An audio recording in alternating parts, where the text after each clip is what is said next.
Assalamualaikum warahmatullahi wabarakatuh. Perkenalkan, nama saya Raka Bima Laksono. Saya dari kelas gedung 2 dengan NIM 430 52 36 50 170.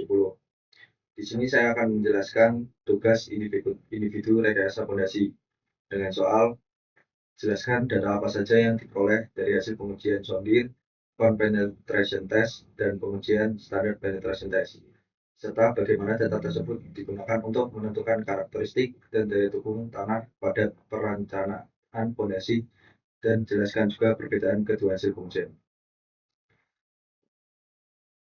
Untuk yang pertama, penetration test. Uji penetration test adalah suatu pengujian tanah di lapangan yang dilakukan dengan cara mendorong sebuah konus atau kerucut berukuran standar ke dalam tanah secara bertahap. Selama proses penetrasi, tahanan konus atau KC dan hambatan geser atau FS tanah terhadap konus akan diukur. Parameter-parameter ini kemudian digunakan untuk menentukan berbagai sifat tanah seperti jenis tanah, kepadatan, dan daya dukung. Prinsip kerja penetration test. Untuk konus, bagian ujung alat yang berbentuk kerucut ketika konus didorong ke dalam tanah, tanah akan memberikan perlawanan yang disebut tahanan konus atau KC. Selubung, bagian yang mengelilingi konus. Selubung ini akan mengalami gesekan dengan tanah saat konus didorong masuk, sehingga menghasilkan hambatan geser yang disebut FS. Untuk pengukuran, nilai GC dan nilai FS akan dicatat secara kontinu selama proses penetrasi. Data ini kemudian diolah untuk mendapatkan profil tanah. Selanjutnya, untuk data yang diperoleh, yang pertama ada JP, daya dukung ujung tanah, tiang dengan satuan KN atau ton. Untuk yang kedua, KP, faktor koreksi tergantung jenis tanah dari 0,5 hingga 1. KC, nilai tahanan ujung konus hasil sondir dengan satuan kilogram per sentimeter persegi atau MPa. Untuk yang keempat, ada AP, luas penampang ujung tiang dengan satuan meter kuadrat.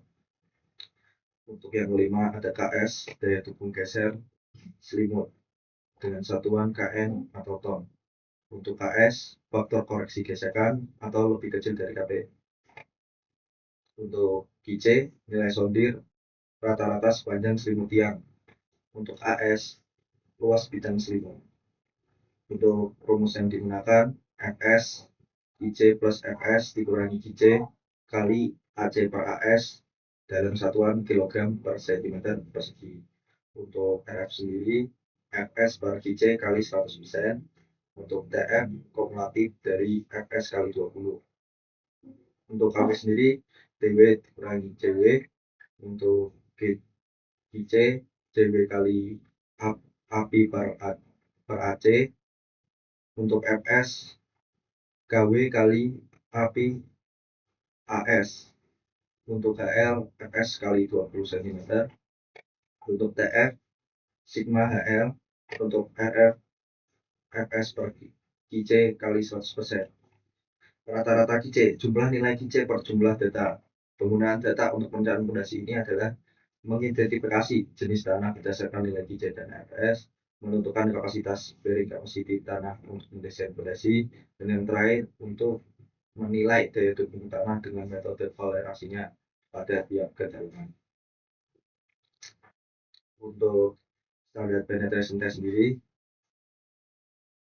standar penetration test adalah pengujian penetrasi standar yang dilakukan di lapangan untuk mengetahui sifat fisik dan mekanik tanah di bawah permukaan.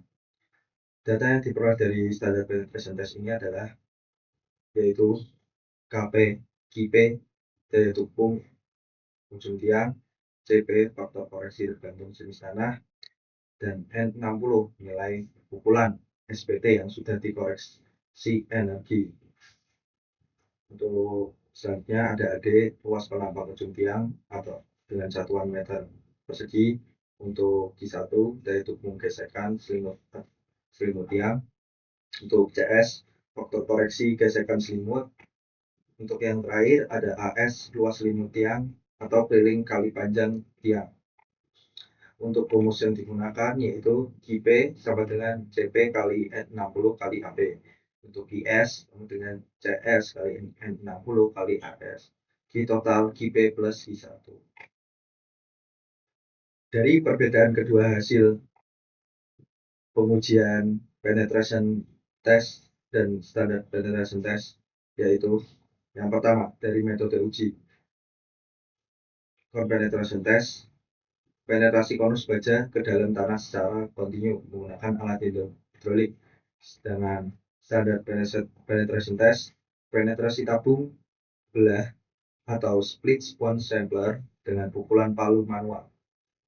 Selanjutnya dari sifat pengujian, untuk sifat dari penetration test sendiri yaitu statik. Kenapa statik? Karena tekanan konstan mendorong konus ke tanah. Untuk standar penetration test sendiri yaitu dinamik karena menggunakan energi jatuh palu. Untuk data utama seperti yang tadi disampaikan, untuk penetration test sendiri yaitu yang pertama ada tahapan ujung konus atau QC, lalu ada gesekan selubung atau FS, dan yang terakhir ada rasio gesekan atau RF. Untuk standar penetration test sendiri yaitu hanya nilai pukulan N sama dengan SPT. Untuk akurasi data dari perbedaan kedua pengujian ini, yaitu penetration test lebih akurat dan presisinya lebih tinggi dibandingkan dengan standar penetration test, dikarenakan standar penetration test lebih variatif tergantung kondisi alat dan tenaga yang dipukul.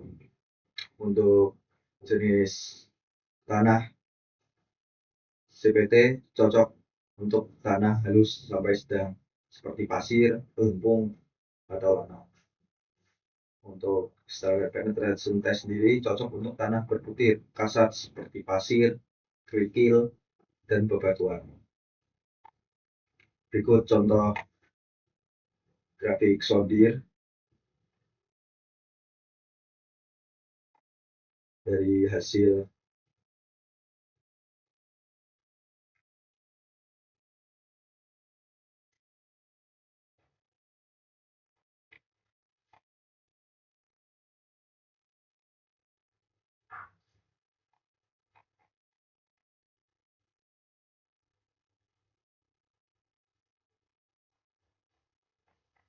sekian penjelasan dari saya. Wassalamualaikum warahmatullahi wabarakatuh.